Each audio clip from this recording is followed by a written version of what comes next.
मैं डॉक्टर मनीष कुशनारा। आज हम जानेंगे कि आखिर ये सिस्टम इतने मास लेवल पे कॉम्प्रोमाइज क्यों हो रहे हैं। फॉर एग्जांपल नीट यूजी अभी स्कैम आपके सामने था, नीट पीजी भी आपके सामने था। इसी तरह से यूजीसी नेट का जो एग्जाम आया था जिसमें जेआरएफ और वो रिसर्च फेलोशिप के लिए हमारे अंदर जो स्टूडेंट्स आते हैं या पीएचडी करने के लिए या some universities they prefer for the professorship, उसके लिए जो एग्जाम था यूजीसी नेट, वो भी कैंसिल हो गया। अभी यूपीएससी भी इसी लाइन में आ गई। यूपीएससी भी लग रहा है कि ये भी कॉम्प्रोमाइज है। तो ये आखिर ऐसा हो क्यों रहा है? देखिएगा तो यूपी पुलिस भी कॉम्प्रोमाइज हो गया जो एग्जाम होने वाला था, या बिहार में तो आए दिन ही कॉम्प्रोमाइज हो रहा है। तो अभी आप देख रहे हैं कि इतने मास लेवल पे स्कैम क्यों बाहर आ रहे हैं, इसका मेन कारण क्या है। तो आज इसको समझेंगे। इसको समझने के लिए एक एग्जांपल लेते हैं। आईआईटी जेईई जो हमारा इंजीनियरिंग में जो ग्रेजुएशन करना होता है उसके लिए जेई होता है, और जो पोस्ट ग्रेजुएशन होता है इंजीनियरिंग में मास्टर्स करने के लिए वो होता है GATE, graduate aptitude test in engineering. तो उस गेट या आईआईटी जेई का एग्जाम आज तक कॉम्प्रोमाइज नहीं हुआ। लेकिन ये जो बाकी सिस्टम है ये सारे लगभग एक 1 by 1 करके कॉम्प्रोमाइज होने शुरू हो गए हैं, और आने वाले दिनों में अभी आपको और स्कैम देखने को मिलेंगे। इसका सिर्फ और सिर्फ एक कारण है, टेक्नोलॉजी इंपेयरमेंट। टेक्नोलॉजी आ गई है। टेक्नोलॉजी कब आई है? कोरोना में आई है टेक्नोलॉजी, और कोरोना के बाद से जब सिस्टम पूरी तरह से टेक्नोलॉजिकल एडॉप्टेशन की तरफ बढ़ रहा है तब ये स्कैम सारे सामने आ रहे हैं। अभी तो समझिए कि टेक्नोलॉजी का अभी पूरी तरह से इंपेयरमेंट भी नहीं हुआ, लेकिन ये स्कैम अब सामने आने शुरू हो गए। लेकिन इतने सारे स्कैम्स में आपको मैं एग्जांपल देता हूं कि हमारे इंजीनियर्स के लिए जो ग्रेजुएशन के लिए एग्जाम होता है आईआईटी जेईई, और जो पोस्ट ग्रेजुएशन मास्टर्स के लिए जो एग्जाम होता है गेट, ये कॉम्प्रोमाइज नहीं होते। जानते हैं क्यों? जो टेक्नोलॉजी बनाने वाले हैं ना हम लोग, वो सिस्टम बनाते हैं जब, तो वो टेक्नोलॉजी के साथ बनाते हैं, और वो कोई एक भी लूप होल नहीं छोड़ेंगे। आप देख लीजिए, कोई भी एक आईआईटी जेईई का एग्जाम कॉम्प्रोमाइज नहीं हुआ, कोई भी एक गेट का एग्जाम कॉम्प्रोमाइज नहीं हुआ। क्यों? क्योंकि टेक्नोलॉजी बनाने वाले खुद ही उस सिस्टम को बनाए हुए हैं। अगर उनको क्रीम बच्चे चाहिए तो वो क्रीम छांट लेते हैं, क्योंकि वो खुद ही टेक्नोलॉजी बनाते हैं। तो हमारे लिए सिस्टम बनाना इतनी बड़ी बात नहीं है। और अगर आप इंजीनियर हैं तो आप इस सब्जेक्ट से तो होके ही जाएंगे, जो है fundamentals of signals and systems. अगर आप देखना चाहते हैं तो मेरे चैनल पे जाकर के आप देख सकते हैं, आपका कॉन्सेप्ट क्लियर होगा। अगर आप एग्जाम की तैयारी करते हैं तो वो भी आप समझिए कि फ्री ऑफ कॉस्ट आपका कॉन्सेप्ट बिल्डअप हो जाएगा। तो हम वापस मुद्दे पे आते हैं कि टेक्नोलॉजी की वजह से ये सिस्टम फेल हो रहे हैं। कारण नंबर 1 कि हमारा जो सिस्टम है इंजीनियर्स का, वो खुद टेक्नोलॉजिस्ट या प्रोफेसर्स डील करते हैं। जो क्रिएटर्स होते हैं वो खुद ही उसको हैंडल करते हैं, तो वो कॉम्प्रोमाइज होने का कोई चांस ही नहीं होता। अब जो ये सिस्टम है ये लोग कॉपी करते हैं हमारे सिस्टम से। उस सिस्टम से कॉपी तो कर लेते हैं, लेकिन इनको जो चलाने वाला है, जो डायरेक्टर है, वो है नॉन टेक पर्सन।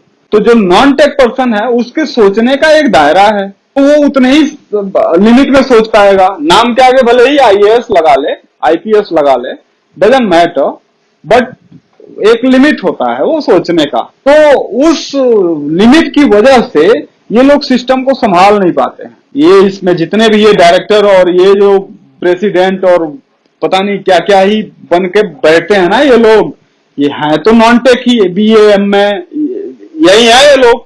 तो इन लोगों को समझ में तो आएगा नहीं टेक्नोलॉजी, और टेक्नोलॉजी जब समझ में आ नहीं रही है तो सिस्टम एक्सपोज हो रहा है। इसके लिए टेक्नोलॉजी एडॉप्टेशन भी होनी चाहिए। इन लोगों को भी मालूम होना चाहिए कि टेक्नोलॉजी क्या है और उसका हम कैसे कोप अप कर सकते हैं, कैसे काउंटर कर सकते हैं। इनको तो पता है नहीं, बस नाम के आगे आईएएस लगा लिए तो बस अब समझिए कि बस ये धरती के सबसे होशियार लोग हो गए। हाँ, ये मैं पूरी ग्रेविटी के साथ बोल रहा हूं। अगर किसी के नाम के आगे आईएएस लगा है या आईपीएस लगा है तो उसको देखते ही सबसे पहले घुटने पे आ जाइए, हाथ जोड़ के उसको बोलिए, प्रभु आप दुनिया के, धरती के, मैनकाइंड के सबसे इंटेलिजेंट आदमी हैं। आपसे इंटेलिजेंट तो कोई है ही नहीं। ये आप करिएगा, नहीं तो ऐसा भी हो सकता है कि आपके ऊपर गुंडा एक्ट लगा देंगे। लगाते हैं, हाई स्कूल फेल के कहने पे गुंडा एक्ट लगाते हैं ये। हाँ हाँ, और पढ़े लिखे के ऊपर लगाते हैं। तो ये भाई इनसे बच के रहिए, हाथ जोड़ के रहिए।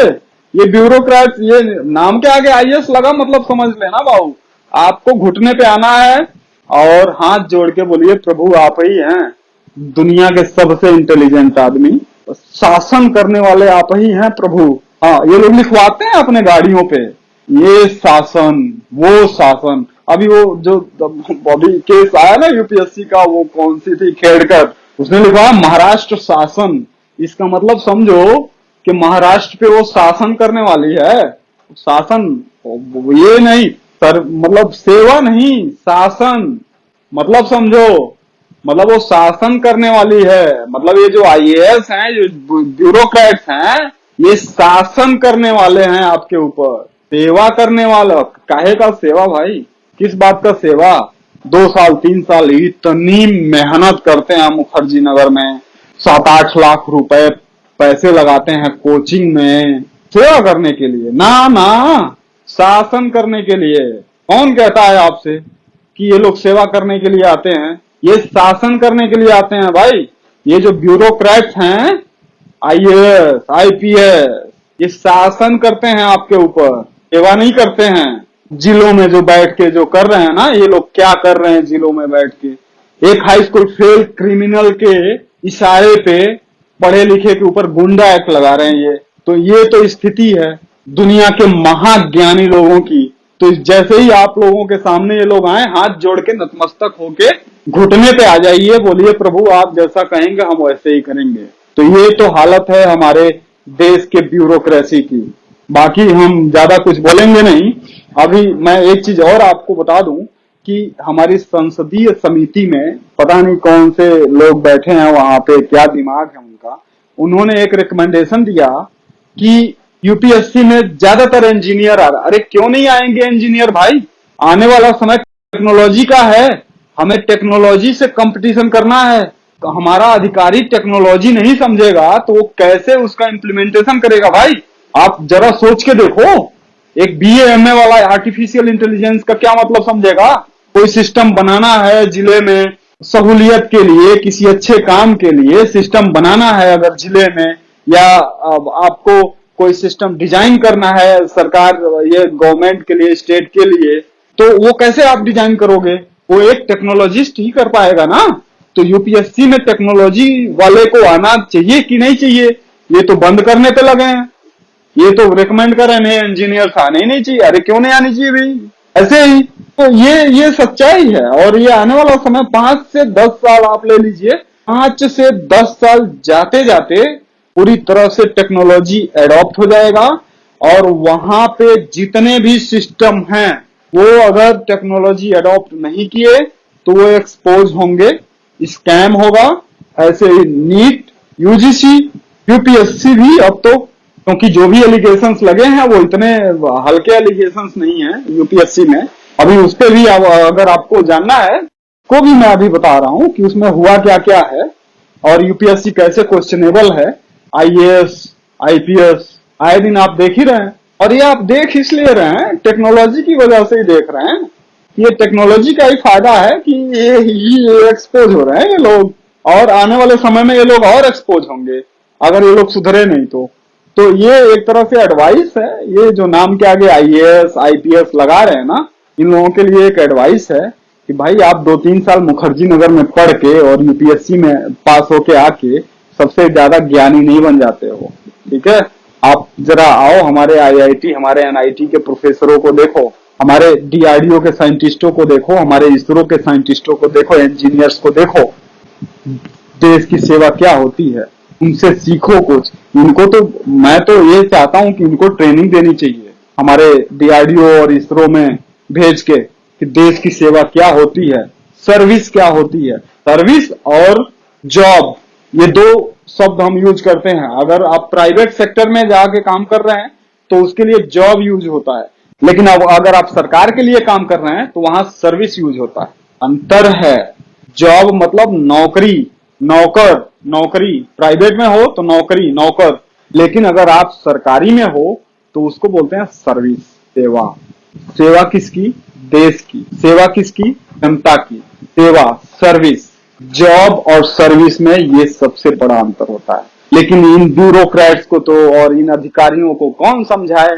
इनको तो बस पता नहीं कौन सी हनक चढ़ी है कि इनके अंदर मतलब सेवा भाव ही नहीं है भाई।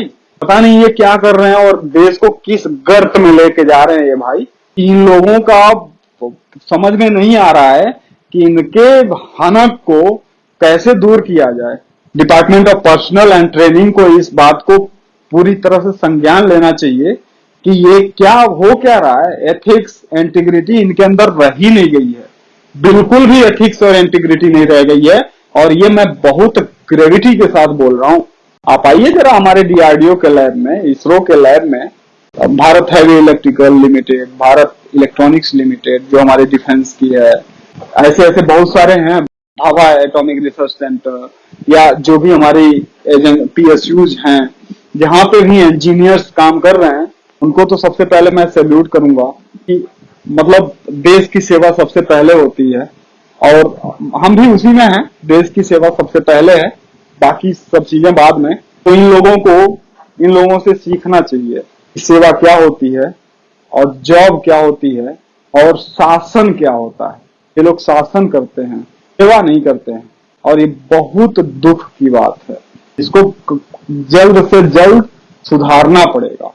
अनफॉर्चुनेटली बड़े दुख के साथ मुझे बोलना पड़ रहा है कि ये जो ब्यूरोक्रेट्स हैं जिनके नाम के आगे आईएएस, आईपीएस लगा है, इनको ये छोटी सी बात नहीं पता है। पता नहीं कैसी हनक चढ़ी है इनके सर पे कि ये शासन करते हैं, सेवा नहीं देते हैं, शासन करते हैं। इनके गाड़ियों पे देखो, उत्तर प्रदेश शासन, महाराष्ट्र शासन। मतलब ये शासन करते हैं भाई, ये सेवा नहीं करते हैं। यही अंतर है। लेकिन इनको तो पता है नहीं, ये इन दोनों से अलग है। प्राइवेट में यही तो होता है, नौकरी में यही होता है। जितनी सैलरी हम उस हिसाब से काम हमें मिलता है, हम वो काम करते हैं। लेकिन सर्विस जो होती है, सर्विस डिफाइन नहीं होती है, वो सेवा होता है। वो आप कितना भी कर सकते हो। गवर्नमेंट में जो होती है वो सर्विस होती है। लेकिन ये जो भाई आजकल के जो ब्यूरोक्रेट्स हैं, खास करके सन 2000 के बाद के जो ब्यूरोक्रेट्स आ रहे हैं, ये ना तो सर्विस करते हैं ना तो सेवा करते हैं, ये भाई शासन करते हैं। और ये बहुत दुख की बात है कि इनको ये डिफरेंस नहीं पता कि जॉब में और सर्विस में क्या डिफरेंस होता है। बाकी आप लोग सोचिए, और अगर कहीं आईएएस मिले तो उनको हाथ जोड़ के घुटने पे पहले ही आ जाइए। क्या पता कब आपके ऊपर गुंडा एक्ट लगा दें। और बाकी तो आप जान ही रहे हैं, देख ही रहे हैं। मिलते हैं फिर। जय हिंद।